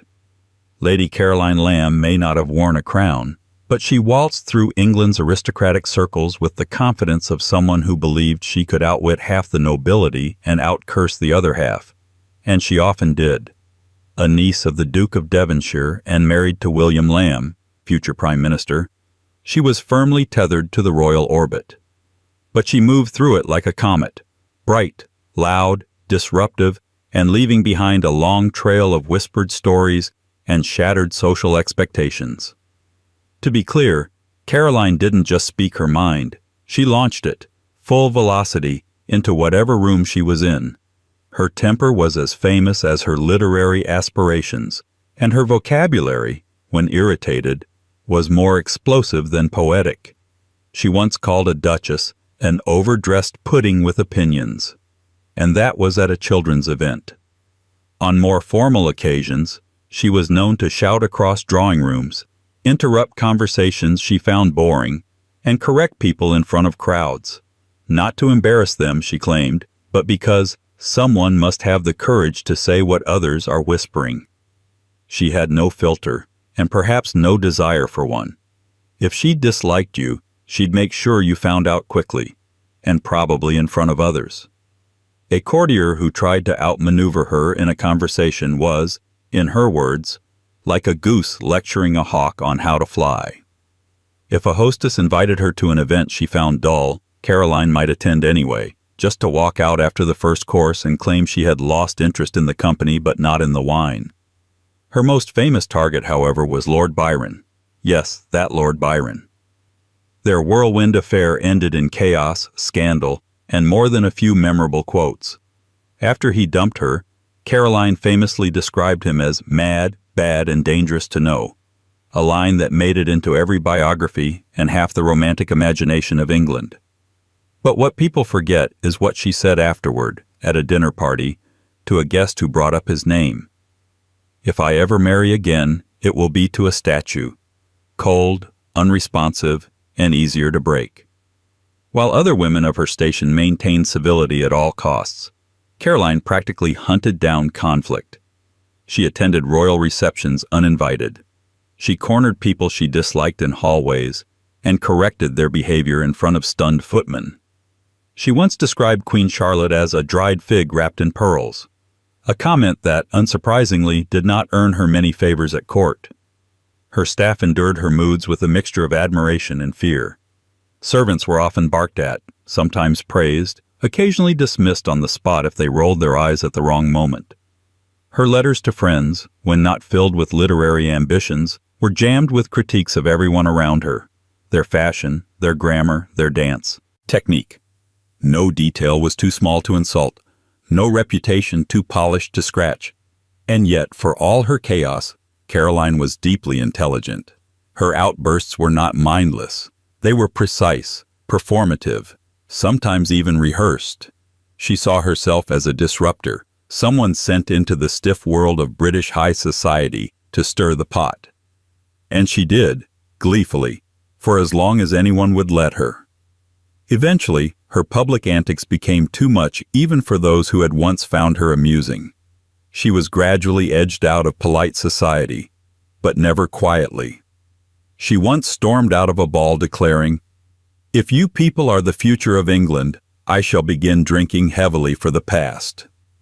Lady Caroline Lamb may not have had royal blood, but she had royal audacity. She lived scandalously, spoke recklessly, and made enemies faster than most people made tea. But the next woman on our list didn't need drama to dominate a room. Wallis Simpson, Duchess of Windsor, made her contempt look like class, and delivered insults with a smile so elegant, it took people a full minute to realize they'd been dismissed. 16. Wallis Simpson, Duchess of Windsor. Wallis Simpson didn't need to raise her voice to ruin your evening. She didn't need to curse, slam doors, or throw tantrums. All she needed was a cigarette, a smile, and one of her perfectly timed observations, delivered in that dry American drawl that sounded, to British ears, like the beginning of a cultural apocalypse. Wallis was not a royal by birth, but she became a royal problem, and perhaps the most divisive woman ever to orbit the crown without wearing it. She was sharp, stylish, and infamously impossible to impress. If you arrived at a dinner party wearing the wrong shade of gloves or offering a clumsy compliment, Wallis wouldn't scold you. She would simply look at you, up then down, and say something like, "How brave of you to try that look in this light." You'd smile nervously. She'd already moved on. To the British establishment she was vulgar. To Edward VIII she was irresistible. To everyone else she was a woman who did not care what you thought, and would let you know that in increasingly creative ways. Even before the abdication crisis, Wallis had developed a reputation in society for her acerbic wit and her complete unwillingness to defer to people simply because they had titles. She once said of a minor royal, "He wears his family tree like a straitjacket, tight and utterly out of date." Those close to her described her conversation style as surgical. She didn't chatter. She observed, then dissected. Sometimes you didn't even realize you were being insulted until you got home and replayed the conversation. By then it was too late. The damage had been done, and done with such elegance that it felt almost like a privilege to have been targeted. Palace staff during Edward's brief reign, and even more so after his abdication, recounted endless stories of her private outbursts. Though she kept up appearances in public, behind closed doors she was known for her cutting remarks and her short temper, particularly when dealing with servants who failed to meet her exacting standards. One valet recalled being told, "You iron like you've never seen fabric before. Please don't do it again." That was his final day of employment. Wallis also had a gift for passive aggression. When invited to a royal event she found tedious, she would RSVP with a note reading, "We will try to make it, unless something more cheerful arises." When someone she disliked sent her flowers, she returned them. With a card that read, "These belong in your own drawing room, where the color scheme is more forgiving." Even Edward, the man who gave up a throne for her, was not spared. She referred to him, half-jokingly, as the little man, and once told a friend, "He abdicated, but somehow I ended up doing all the work." In public, she maintained the image of the chic, graceful partner. In private, she managed their household with a precision that bordered on military and corrected Edward's conversational missteps mid-sentence. To their guests. And yet she held the room, wherever she went. Even among the royals who loathed her, Wallis was impossible to ignore. You might hate her, but you would not forget her. Her style was impeccable, her sarcasm perfectly timed, her contempt crystalline. She was the sort of woman who could slice a man's ego in half and still be asked to dinner the next night. But while Wallis Simpson wielded icy sarcasm like a perfectly cut diamond, the next royal on our list was a woman whose fury burned more openly. Princess Sophia Dorothea of Celle had no time for charm or patience, and when provoked, she let her outrage pour forth in streams of unapologetic, unfiltered fury. 17. Princess Sophia Dorothea of Celle. If ever there was a cautionary tale about what happens when you marry a woman off for political convenience and then expect her to keep smiling through it, Princess Sophia Dorothea of Celle is it. She entered history as the wronged wife of the future George I, a man so cold, so disinterested, and so committed to sidelining her that it's a miracle she didn't light the entire Hanoverian court on fire. But instead of flames, Sophia Dorothea chose fury. Verbal, relentless, and unmistakably sharp. Sophia Dorothea wasn't raised for the British throne. She was a German princess, born into nobility but not quite royal, and married off young in a union that benefited everyone except her. Her husband, the Elector of Hanover, had no affection for her and made no effort to hide it. He spent most of their marriage with his mistress, Melusine von der Schulenburg, whose presence at court was so constant it may as well have been an official appointment. Sophia Dorothea, unsurprisingly, had opinions about this arrangement, and she didn't keep them to herself.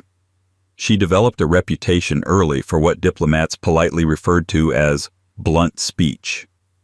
Behind closed doors, it was more than blunt, it was volcanic.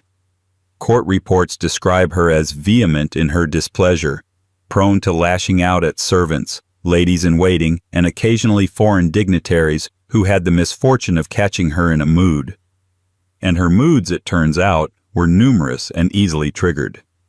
She swore in German, frequently and vividly.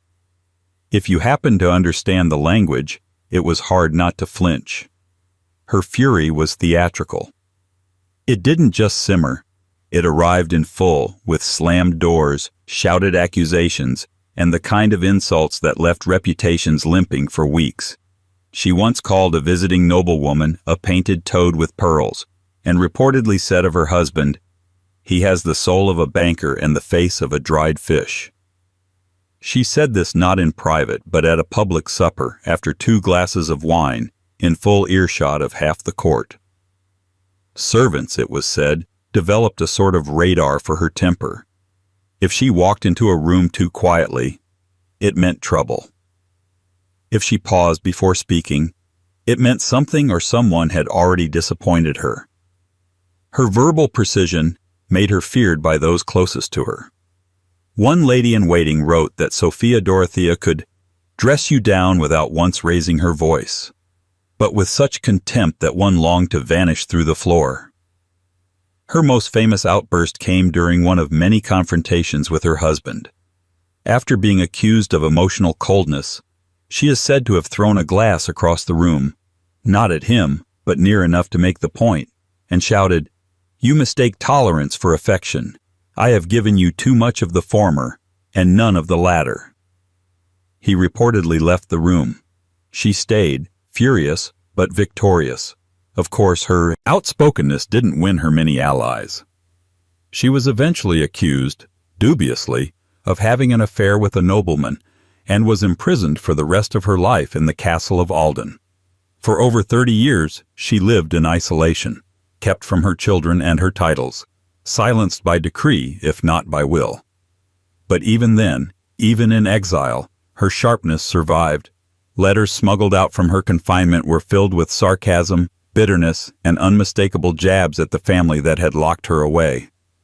In one she wrote, "There is no better mirror for a king than the wife he discarded. Let him look carefully and see what he truly values. It was a direct hit, delivered from behind stone walls.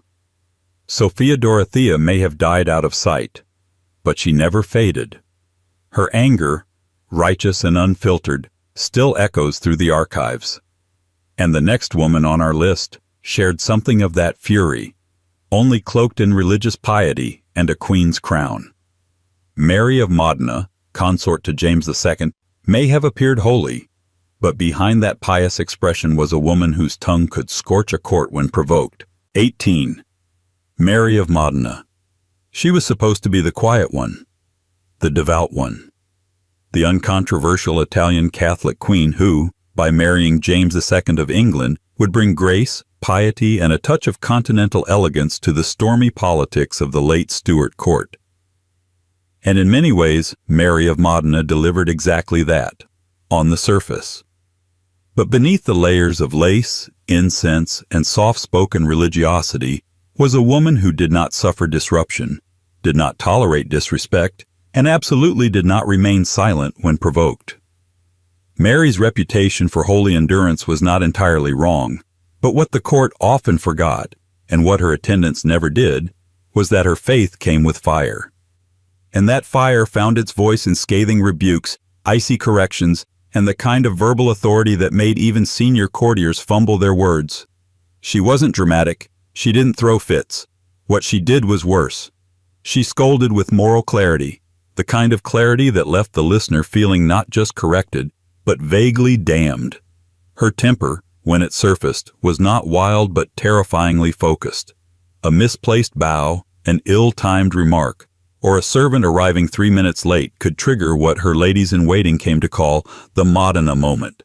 A period of prolonged, deliberate silence followed by one or two impeccably chosen sentences that somehow managed to sound like a sermon, a lecture, and a royal decree all at once. When Mary snapped, she did so with the precision of someone who had been waiting.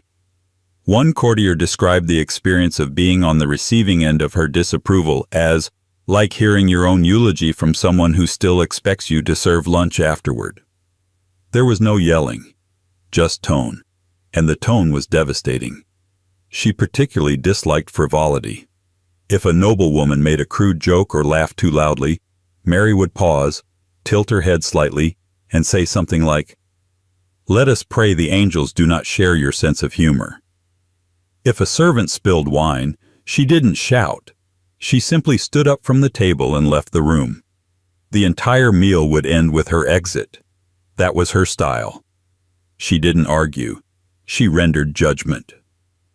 Despite being a foreign queen in an increasingly hostile Protestant England, Mary held her ground. She did not bend to English tastes. She did not abandon her Catholic practices. And she certainly did not pretend to enjoy the courtiers who whispered about her accent and speculated about her womb. When rumors circulated that she had faked the birth of her son to secure a Catholic heir, she responded not with diplomacy but disdain, calling the accusers liars in velvet and creatures who dress like gentlemen but speak like drunkards. Mary's private household ran like a monastic court. Silence was expected. Cleanliness was enforced. Her ladies were required to attend daily prayer, observe fast days, and refrain from gossip. Those who didn't, they were dismissed without discussion. One lady-in-waiting who complained about the rules was reportedly told, "If holiness is a burden, you may unburden yourself elsewhere." She was sent home the next morning. Mary's faith didn't mellow her. It sharpened her. She believed her position, her marriage, and even her suffering were divine appointments. As such, she viewed incompetence as a sin against order, and sins, she believed, should be met with clarity. Her letters reflect this same style, measured, eloquent, and filled with unspoken judgment. To a relative who had embarrassed the royal family at a public gathering, she wrote, "Decorum is not a gift but a duty. When it is missing, we are all the poorer." That was the last letter she ever sent to them. Even in exile, after James II was deposed and the couple fled to France, Mary maintained her steel. She ruled the exiled Jacobite court with a firm hand, issuing commands and dismissals with the same serene finality she'd practiced at Whitehall. French courtiers admired her elegance. English exiles feared her judgment. Mary of Modena remains a lesson in quiet authority. Not the kind that shouts over you, but the kind that leaves you echoing your own mistakes.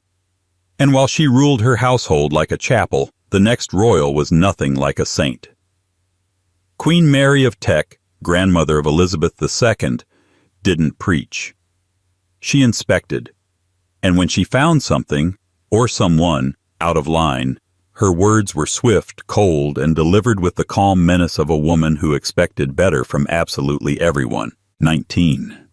Queen Mary of Teck. To be scolded by Queen Mary of Teck was not merely to be corrected. It was to be audited, morally and aesthetically, by a woman who had already decided that the empire itself was only as dignified as your posture and your punctuality. She was the grandmother of Queen Elizabeth II, consort to King George V, and the steel backbone behind decades of royal ceremony, discipline, and barely contained disdain. Queen Mary didn't yell. She didn't need to. Her disapproval came in the form of silence, subtle shaming, and sentences so crisp and cold they could have been served with ice and a lemon slice. From the moment she stepped into public life, Mary of Teck made it clear she expected order, reverence, and a precisely measured teaspoon of deference. She had no tolerance for laziness, untidiness, lateness, or conversational flippancy. Woe to the staff member who addressed her casually, or, heaven forbid, attempted humor in her presence. One footman made the mistake of laughing during a formal reception. She didn't look at him. She simply said, "Is there something amusing about representing the crown?" There wasn't. He was gone within the week.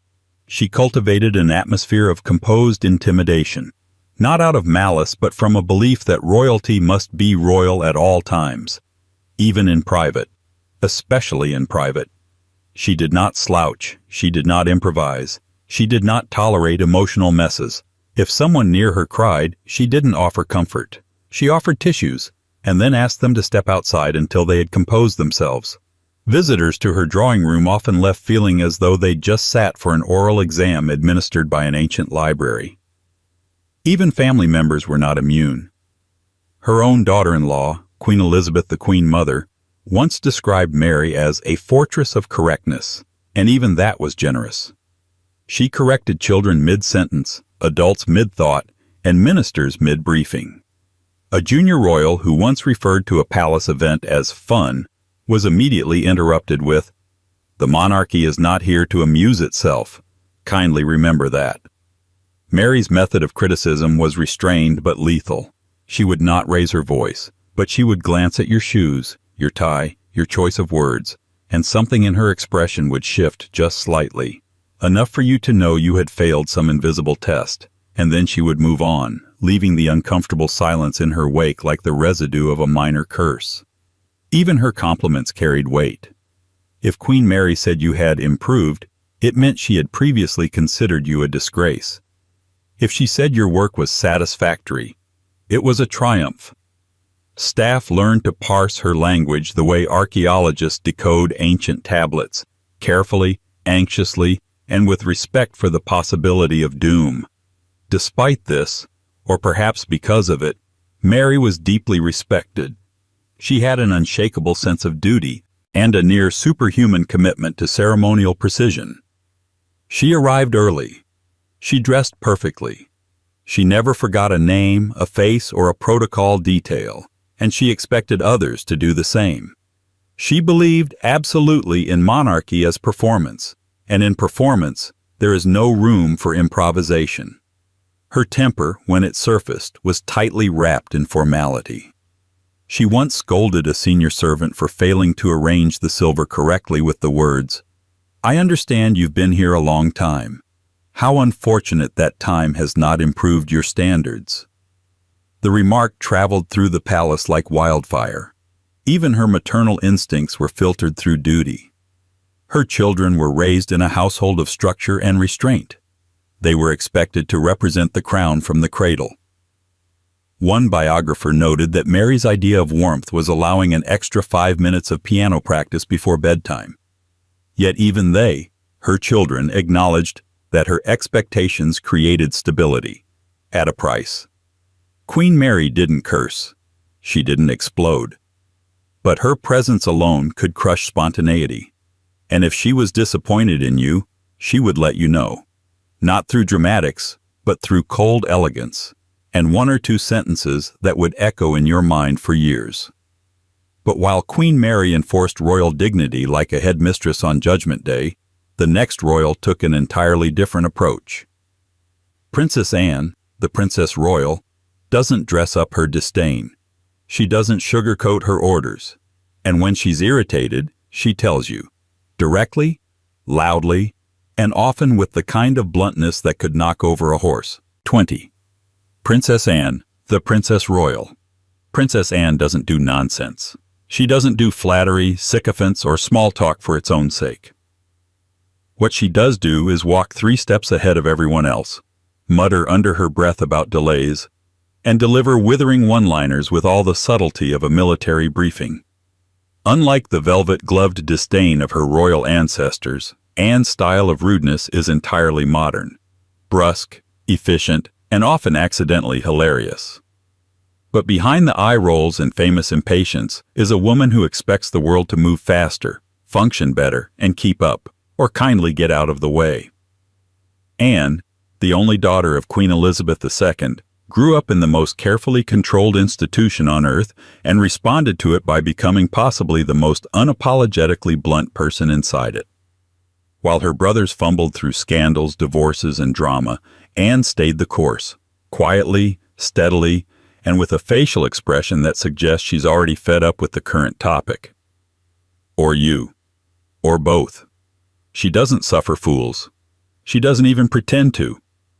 Staff members have long reported that working with Anne is like working under a very firm headmistress.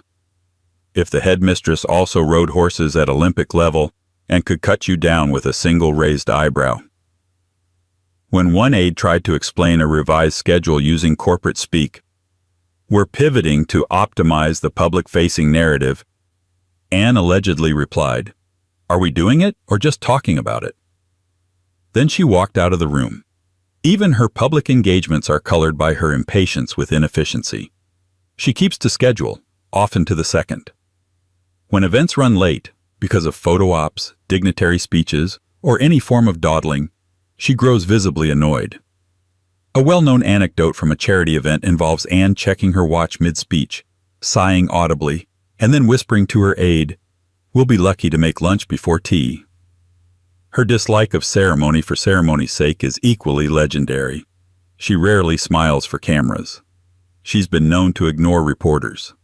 Once, when asked how it felt to be the hardest-working royal, she shrugged and said, "That's just the job, isn't it? No spin, no sparkle, just grit." And then there's the swearing. While not officially documented on palace letterhead, reports from former staff, security, and even drivers suggest that Anne is more than fluent in the colorful side of the English language. Her vocabulary, while never aired on camera, is said to be expressive, concise, and deployed in moments of logistical frustration. She's the type to stub a toe on a chair leg and make the chair feel sorry. But even without strong language, Anne can be scathing. When one journalist asked her how she stayed out of the tabloids, she replied, "I keep my head down. You might try it." When introduced to a minor celebrity at a royal garden party, she reportedly asked, "And what do you do that requires a camera?" The question was rhetorical. The point had already been made. Yet, despite her legendary impatience and sharp tongue, Princess Anne is widely respected, and often adored. Because beneath the briskness is a woman who works relentlessly, shows up early, and expects excellence because she delivers it herself. There's no vanity in her rudeness, no thirst for attention. She doesn't want to dominate a room. She just wants it to stop wasting her time. If Princess Margaret's sharpness was laced with performance, and Queen Mary of Tex with ceremony, Anne's is born of utility. She isn't cold, she's focused. And she doesn't have the bandwidth for foolishness when there are 20 engagements on the calendar and a horse waiting back at the stables. And yet, if Anne's temper is brisk and clipped, the next Royals was flamboyant in a very different register.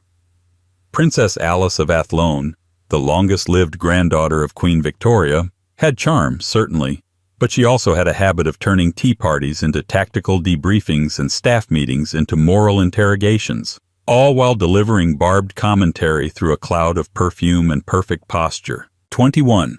Princess Alice of Athlone.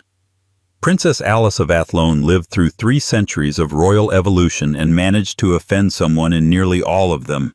Born in 1883, the granddaughter of Queen Victoria and a cousin to just about every European monarch worth naming, Alice seemed to come pre-equipped with the knowledge that she was important and the expectation that everyone else ought to act accordingly. She was elegant, well-read, fluent in several languages, and absolutely brutal when her patience ran out, which it did frequently and with very little warning. She was, by all accounts, charming when she wanted to be. That is, until the tea was too cold, the curtains too loud, or the conversation too stupid. Then the charm faded, and out came the tongue. A refined, aristocratic instrument, but honed to a razor's edge. Alice didn't explode.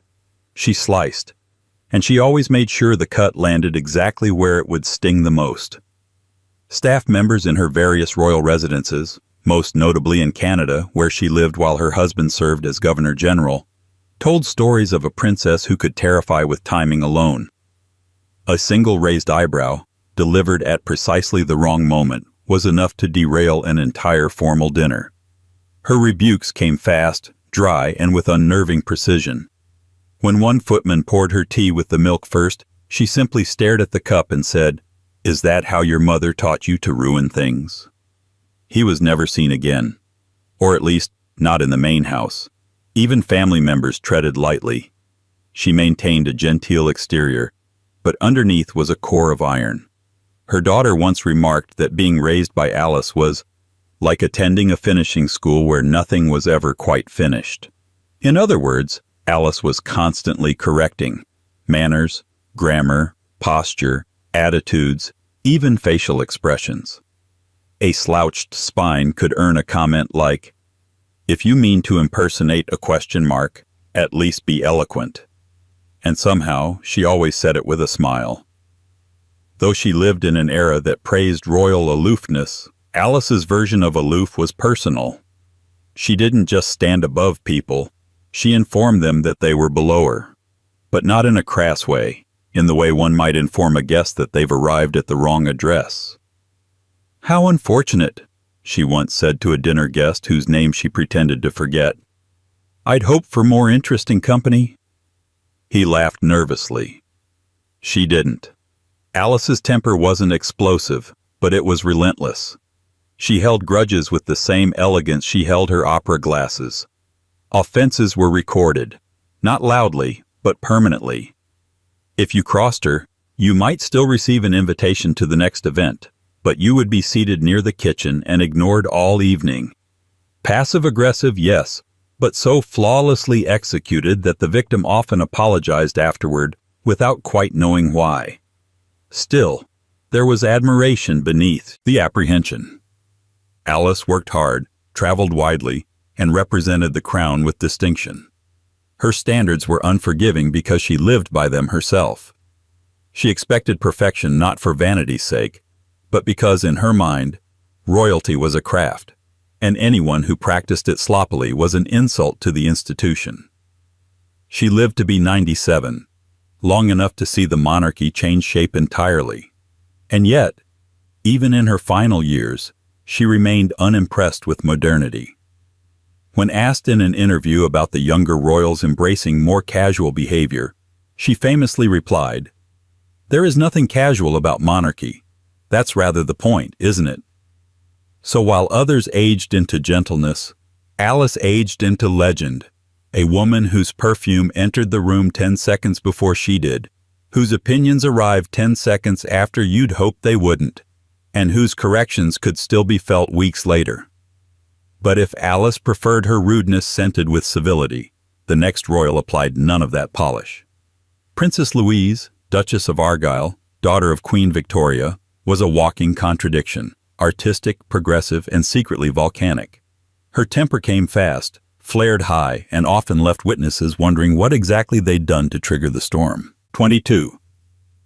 Princess Louise, Duchess of Argyll. Princess Louise, the sixth child of Queen Victoria and Prince Albert, was not the sort of royal who fit neatly into the family mold. She was rebellious, fiercely intelligent, politically engaged, and inconveniently unafraid of expressing herself, especially when irritated. And she was irritated often. Beneath her cultured artistic veneer was a woman of sharp impatience and a legendary temper that arrived without fanfare but left a mark, usually in the form of a verbal dressing down that no one soon forgot. While her siblings followed the predictable paths of military titles and ceremonial obedience, Louise chose something different. She became a sculptor, professionally. She attended art school under an alias. She traveled. She spoke up. And she refused, stubbornly, to be treated like royal decoration. Her refusal came with consequences: awkward family dinners, tense public appearances, and a running list of people she snapped at, corrected, or simply ignored. Palace staff found her demanding, sometimes exhausting, and occasionally terrifying. She had a habit of speaking quickly when annoyed, her voice climbing not in volume but in velocity. Her frustration would spill out in rapid-fire critiques, often laced with biting sarcasm. One housemaid recalled being asked to bring tea, only to have the princess sigh and remark, "It's astonishing how something can be both late and tepid, much like its deliverer." Louise's reputation for sharpness extended to her family. She was openly critical of her mother, Queen Victoria, who viewed artistic ambition as unseemly for a woman, let alone a royal. Their letters crackled with passive aggression. In one, Victoria accused Louise of indulging in unnecessary independence. Louise replied, "Independence, if unnecessary, must be tolerated. Otherwise, it becomes necessary indeed." It was the kind of comment that would make a courtier gasp, and then pretend they hadn't heard it. When Louise married John Campbell, Marquess of Lorne, later Duke of Argyll, it was seen as a bold move. She was the first British princess in centuries to marry a non-royal. She reportedly chose him herself, then spent much of the marriage regretting it. Their union was complicated, and so were their arguments. Staff at Kensington Palace told stories of doors closing loudly, never slamming, of course. It was a royal household, and muffled exchanges that sounded more like political debates than marital disagreements. In public, Louise maintained a cool composure, but in private, she was infamous for losing patience with slow conversation, pretentious guests, and the suffocating rituals of royal life. She once described a formal dinner as an overcooked performance with undercooked company. She was not invited to the follow-up event. Her quick temper extended to matters of social justice. Louise was known to challenge condescending remarks made by aristocrats, particularly men. During a conversation about women's education, when a nobleman opined that women should be content with the home, Louise reportedly replied, "Which is difficult when the home has been designed to cage and not to comfort." He tried to laugh. She did not. She also famously did not care for obsequiousness. She could spot flattery from 10 yards and would dismiss it with a wave, or worse, a follow-up question designed to make the flatterer squirm. "Is that what you think?" she once asked a sycophantic guest. "Or what you were told to say to get the invitation?" The guest was never seen again, at least not at Kensington. Yet for all her heat, Louise was admired for her candor. In a court where everything was couched in etiquette and innuendo, her directness was almost revolutionary. She was not warm, she was not always kind, but she was real, in a way that made her contemporaries deeply uncomfortable and historians deeply intrigued. And if Louise was the royal who dared to snap back at her own dynasty, the next queen on our list was one who snapped at England itself. Queen Henrietta Maria, wife of Charles I, didn't just insult people. She insulted cultures, policies, parliaments, and anyone foolish enough to question her authority, whether in French, English, or a multilingual scolding that made courtiers wish they were somewhere else entirely. 23. Queen Henrietta Maria. To step into the presence of Queen Henrietta, Maria was to enter a storm disguised as a salon. Born a Bourbon princess of France and married into the unstable tightrope act of Stuart England, Henrietta Maria arrived in London with silks, servants, and an unapologetically sharp tongue that rarely dulled with time or diplomacy. The English expected her to assimilate quietly. What they got was a queen consort who treated Parliament with disdain, mocked English customs to their faces, and viewed compromise as a spiritual weakness. Her rudeness wasn't careless. It was crafted, strategic, born of rank, religion, and an unshakable belief that the English court was about 4 centuries behind in both etiquette and manners. She didn't just ignore the sensibilities of her Protestant subjects, she challenged them directly. At state banquets, she spoke French. In private, she ridiculed Anglican services as pale performances. When Parliament grumbled about her Catholic chaplains, she increased their number. And when courtiers attempted polite protest, she responded with arch smiles and devastating put-downs delivered with aristocratic calm. One noble, having taken the bold step of questioning her influence over King Charles I, received from her what was later described as a lesson in humiliation disguised as conversation. She fixed him with a look and said, "If silence cannot improve you, sir, then words shall not bother." He bowed as expected. He also never spoke in her presence again. Her marriage to Charles I was, in its own way, a theater of contrasting tones. He, reserved and politically tone-deaf. She, animated, extravagant, and so direct that she routinely offended half the Privy Council before breakfast. While Charles struggled to maintain dignity in an increasingly hostile political climate, Henrietta Maria was known to shout at ministers she disliked, accuse officials of cowardice, and dismiss criticism as English noise. She did not whisper behind fans. She made her contempt a matter of record. Henrietta Maria's private letters, many of which survive, are a goldmine of unapologetic sarcasm. In one, she refers to an English bishop as a man who knows God by hearsay and governs by guesswork. In another, she describes a Protestant envoy as courteous but confused. He believes women cannot reason and proves it by reasoning with me. Her correspondence is peppered with little jabs, side-eye and ink, delivered with impeccable grammar and lethal punctuation. Courtiers both feared and admired her. Her ladies-in-waiting learned to tread carefully. She had no patience for sloppiness, laziness, or any suggestion that her French upbringing was not the superior cultural model. One maid who laid out her clothes in the wrong sequence was reportedly greeted with the remark, "Your imagination is better suited to laundry than order." She was reassigned. Others soon learned that with Henrietta Maria, efficiency was survival. Even in exile, her temper did not mellow. After fleeing to France during the English Civil War, she maintained a kind of exiled court in miniature, smaller in size, not in standards. Diplomats who visited her described her as regal in despair, issuing commands with the precision of a woman who refused to admit she had lost a kingdom.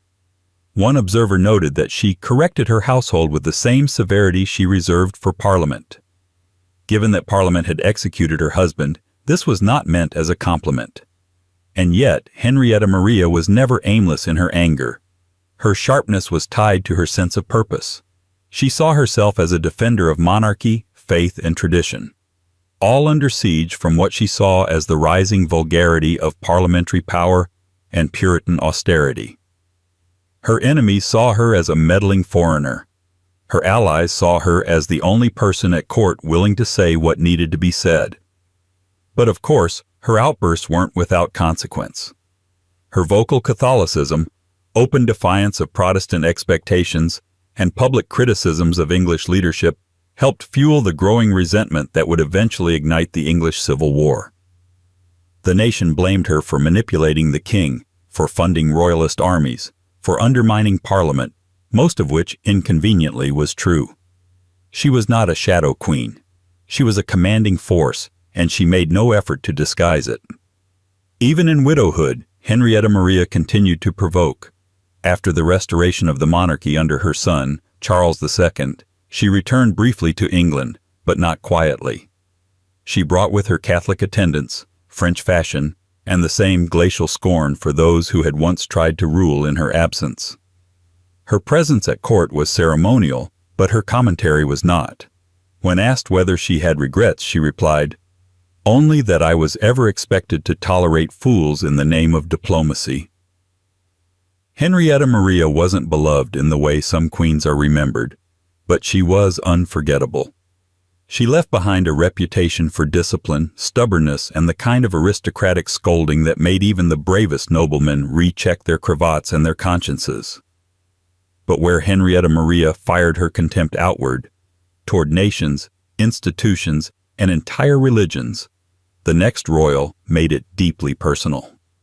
Eleanor of Aquitaine, Queen of both France and England, didn't just speak her mind.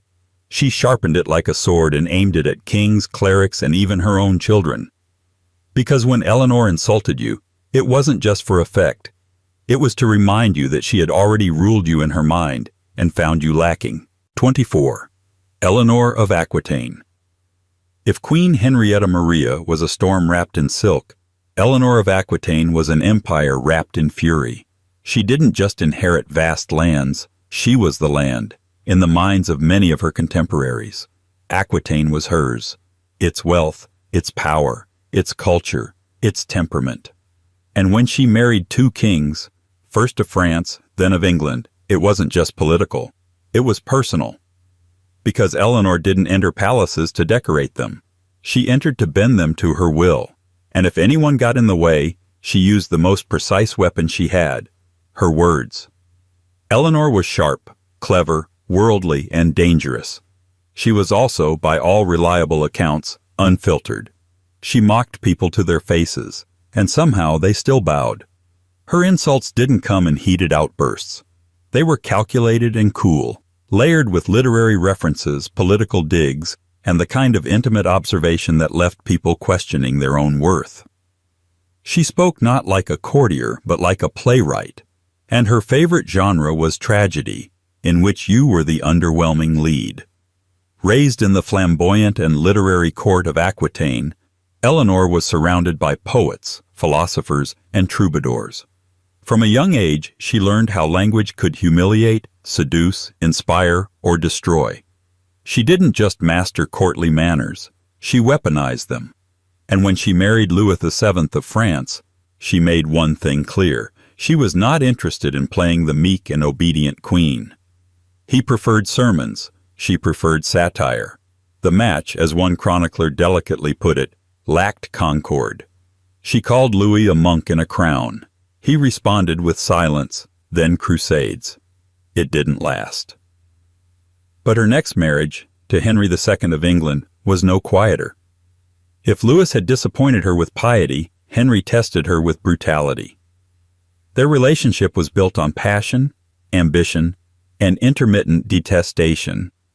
When he betrayed her, politically or personally, she didn't retreat. She plotted, she undermined, she criticized. She may have technically rebelled against him, but long before she raised armies, she raised eyebrows, publicly rebuking him, scolding his advisors, and referring to his court as a school for the morally delayed. There are stories, many of them suspiciously well preserved, about how she corrected bishops, mocked barons, and publicly belittled those who tried to cross her. At a banquet in Normandy, after a noble made a rude comment about her origins, she reportedly turned to him and said, "I come from poets and kings. You come from nothing and have proven it." According to legend, the entire hall fell silent. No one refilled his wine, Eleanor wasn't content with just being queen. She was a political strategist, a cultural patron, a mother of kings. And when her sons disappointed her, which they frequently did, she made her displeasure explicit. Richard the Lionheart won her respect. John did not. She once referred to John's ambitions as the mischief of a child who breaks what he cannot build. That was her own son, the one who would later become king. But Eleanor didn't believe in letting power excuse poor character, especially not when she'd spent her life defining both. Her letters were masterclasses in controlled sarcasm. One bishop who wrote to her requesting funds for a religious project received a polite but pointed reply. "I commend your faith, but not your accounting. God, I am sure, prefers honest balance sheets." Another official who dared question her authority during one of her regencies was dismissed with the phrase, "When you have governed something greater than your own supper table, do right again." She was not an easy queen. She was not, by many accounts, a kind queen, but she was effective, ruthless, and brilliant. She used her intellect like a mirror, forcing people to see the worst in themselves, and her tongue like a scalpel, cutting directly to the weakness. She held together realms, navigated dynastic chaos, endured imprisonments, and negotiated with popes. Through it all, she maintained her command of language, and she never wasted a sentence on someone unworthy of the syllables. Even in her later years, when many queens retreat into sainted nostalgia, Eleanor remained formidable.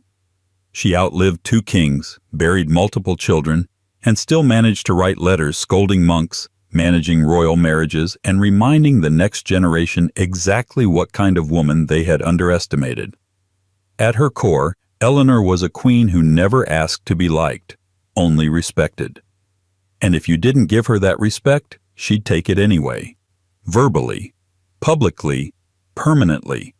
But while Eleanor of Aquitaine's fury was legendary and intellectually lethal, the final woman on our list concealed her sharpness behind a grandmotherly grin. Queen Elizabeth. The Queen Mother may be remembered for her pastel hats and smiling waves, but those who crossed her knew better. Behind the gentle facade was a matriarch who could freeze you solid with a single well-enunciated sentence, and who never, ever forgot an insult. 25.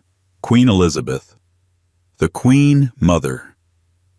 If elegance could kill softly, Queen Elizabeth. The Queen Mother would have left a trail of smiling corpses in her wake. To the British public, she was the nation's reassuring figurehead during its darkest hours, the cheerful wartime queen, the royal matriarch, the woman who smiled through the Blitz and wore pastel hats like they were armor. But behind the toothy grin and the china teacups was a razor-sharp sense of judgment and a memory like a steel trap. She may not have shouted, but she never forgot. And when she was displeased, you felt it not in thunderclaps, but in frost. Unlike her husband, King George VI, who agonized over speeches and preferred to blend into the wallpaper of his own monarchy, Elizabeth Bowes Lyon was comfortable in her power. She was quick with a compliment, quicker with a correction, and fastest of all with a one-liner that could leave an ambassador apologizing in 2 languages. Her rudeness was never overt. That would have been beneath her. No, the Queen Mother specialized in what could only be called aristocratic venom. Polished, polite, and timed like a Swiss watch. In court circles, she was known for being impossibly charming until she wasn't. A lady-in-waiting once described her temper as like standing in a blizzard, only to realize the snowflakes are tiny daggers. She didn't yell, she didn't glare. She tilted. She would glance at you with a slight downturn of the mouth and say something that, on paper, sounded almost kind, until you realized you'd been publicly corrected and privately dismissed in the same breath. For example, at a formal event, when a nervous young aristocrat complimented her gown with the phrase, "Your Majesty looks very comfortable," she reportedly replied, "Darling, the point of couture is to look better than you feel. Surely you'll learn that someday." A pause, a sip of champagne, a change of subject. The poor man never quite recovered. And then there was her handling of the real drama, the abdication. When Edward VIII stepped down to marry Wallis Simpson, it was Elizabeth who held the line. Officially, she offered support to her suddenly crowned husband. Privately, she never forgave Edward or Wallis, ever. To her dying day, she referred to the Duchess of Windsor as that woman, a term loaded with enough centuries of class disdain to weigh down a ship. And when Wallis sent her a polite letter decades later, Elizabeth reportedly read it aloud to a guest, said nothing, and dropped it into the fireplace. The Queen Mother also had a famously aristocratic view of the press, commoners with opinions, and, perhaps most amusingly, certain segments of the modern royal family. She once referred to a television interview with a young Prince Charles as an unnecessary display of feelings. When asked for her thoughts on the new breed of relatable royals, she allegedly smiled and said, "One should never mistake familiarity for favor, or for respect." Within the family, her power was soft, but absolute. She ran Clarence House like a court within a court, complete with velvet furnishings and expectations of obedience. Guests who arrived without proper attire were either ignored or gently instructed to return when they were dressed less like weekend help. Even her grandchildren knew when to tread lightly. While Charles adored her, even he admitted, "You always knew when you'd said the wrong thing." The silence was the clue. Then came the look. Staff at her residence spoke of the voice, a particular tone she used when mildly displeased. Not angry, not scolding, just disappointed.